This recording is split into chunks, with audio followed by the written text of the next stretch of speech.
Hello, my name is Brian Cassidy, and I'm the Student Services Librarian at Cleveland Marshall Law Library.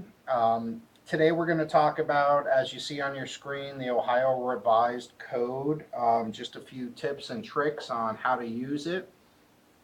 Uh, the Ohio Revised Code is legislation which is enacted by the Ohio General Assembly, and then it is codified, and that's what the Ohio Revised Code is. So basically, a law is passed, and then it's put in a place where it will be surrounded by other laws of similar topics, if that makes sense. Um, the code is a great place to look when you're doing legal research in Ohio because these are the laws of the state. Um, so, the first thing you'll want to do if you do not have a citation is to look in the general index, which is right here. Um, so, in our case, just as an example, I am going to look under addresses for voter registration, um, which we can see. I'm going to move this over, sorry.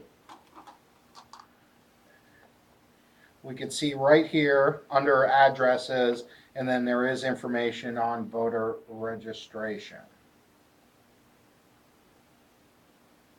Okay, just to see where I'm pointing to.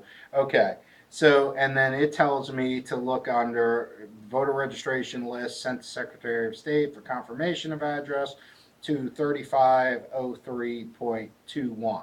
So that tells me where in the code to look for that information. So first place to start is in the index. So I'll move that over, and then I happen to have the correct section here.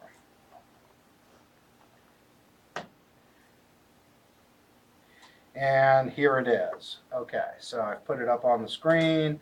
You can see right here the section, and then what is going to follow is going to actually be the text of the law, and then it stops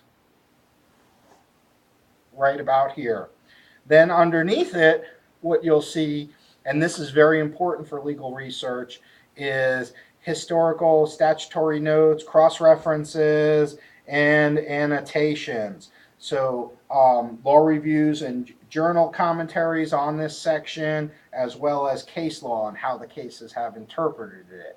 So, very important information following the actual text of the ORC code section. And this is different than the online version. The online version only has the stuff at the top, it doesn't have any of the annotations. So that's why using the ORC in the books is very important. Also, though, when you're dealing with a particular code section, as we are, you'll want to look in the back. In this particular one, there's not a pocket part, but if there is a pocket part, you'll want to check and see if there's any updates to the code section and to the annotations. Okay, one last thing to let you know about. You'll notice our section is 3503.24, and the first number or two numbers when you do have an ORC section corresponds to the title in the hard copy.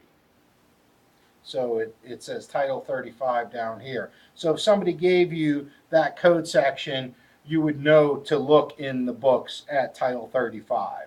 So that's it. That's a quick look at the Ohio Revised Code. If you do have any questions, feel free to stop by, talk to any of the reference librarians in room 112, or ask at the circulation desk.